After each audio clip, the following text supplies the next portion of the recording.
سوپای شەشەمی ئەمریکا چییە؟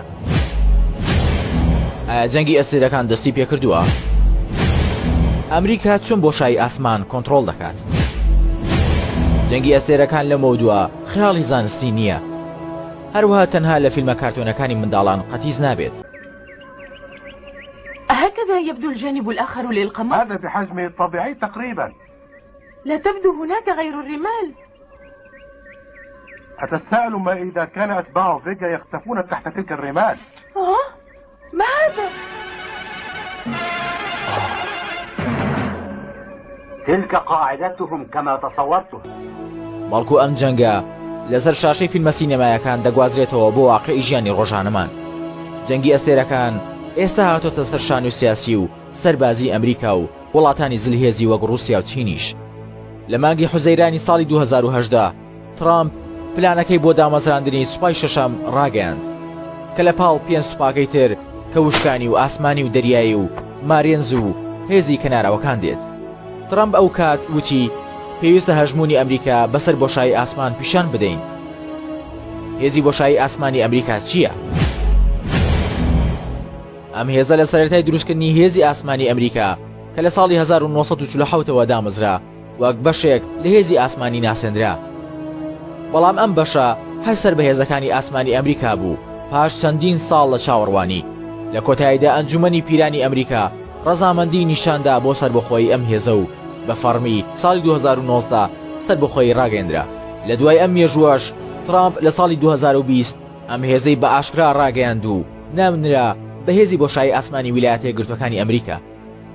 تا ئێساش لەم هێزەدا 16,000 سەرباز کار دەکەن و پەیکەری ئەم دامەزراوەیە ئاشکرا نەکراوە. ئەوانەی لەم هێزەدا کار دەکەن هەمویان جلوبەرگی سەربازی لەبەر دەکەن. هەروەها ئەم هێزە هیچ پەیوەندیەکی بەکارەکانی ئاژانسی ناساوە نییە. بودجەی ئەم هێزە لە ساڵانی ڕابردوودا لە ئیداری ترامپ 8 ملیار دلار خەرج کراوە وەک ئامادەکاریەک بۆ ئەم هێزە. تەنها بۆ یەکەم هەنگاوی ڕاگەیاندنی ترامپ 40 ملیۆن دلاری تەرخان کرد بۆ ئەم هێزە. ئێستا بودجەی ساڵانەی 15 ملیار و 400 ملیۆن دلاری بۆ دیاری کراوە کە دەگاتە 160 بودجەی ساڵانەی ئاژانسی ناسا. گرنگی و ئەرکی ئەم هێزە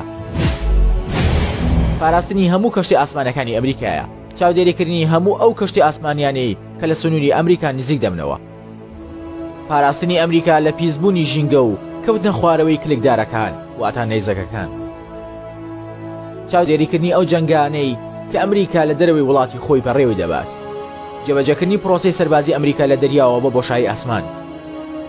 یەکەم پرۆسەی سەربازی بە 20 سەربازی ئەم هێزە کراوە لە بنکەی عەدیدی ئاسمانی قەتەر. ئەم هێزە بۆتە زیادکردنی گرژیەکانی نێوان ئەمریکا و نایارەکانی. بە گوێرەی راپۆرتێکی هەواڵگری سەربازی ئەمریکا، رووسیا و چین هەوڵی بەهێزکردنی توانەکانیان دەدەن لە بۆشایی ئاسمان و لە ئێستادا چەکی پێویستیان هەیە کە بتوانن گورز لە ماگە دەستکردەکانی ئەمریکا بدەن. ئەوە ژوای کردو ئەمریکا پرۆژەکەی بۆ دروستکردنی ئەو یەکەیە خێراتر بکات و ساڵی 2021 کارەکانی بچێتە بواری جێبەجێکردنەوە. سەرۆکی رووسیا ڤلادیمیر پۆتین ڕایگەیاند فراوانبوونی ئەمریکا لە فەزادا دەبێتە هۆی هەڕەشە بۆ سەر بەرژەوەندەکانی رووسیا و ئەو کات دەبێت چاوەڕوانی وەڵامی مۆسکۆ بن. چینیش بە توندی ڕەخنەی لە هەنگاوەکانی ئەمریکا گرتووە و لە ڕێگای وتەبێژی وەزارەتی دەرەوە ڕایگەیاند ئەمریکا دەیەوێت بۆشایی ئاسمان بگۆڕێت بۆ گۆڕەپانی شەڕ. ئێستا نازانرێ ئەو گۆڕەپانە نوێی شەڕ مرۆڤایەتی بەرەو کوێ دەبات، بەڵام ئەمریکا ئەوەشی ڕاگەیاندووە کە ئەوان ئامادەکاری دەکەن بۆ بەرپەرشدانەوەی هەر هێرشێک کە ئەگەر بوونەوەر ئاسمانەکان بیکەنە سەر زەوی، ئەوەش لە کاتێکدایە تا ئێستا بوونی ئەو بوونەوەر ئاسمانیانە نەسەلمێنراوە.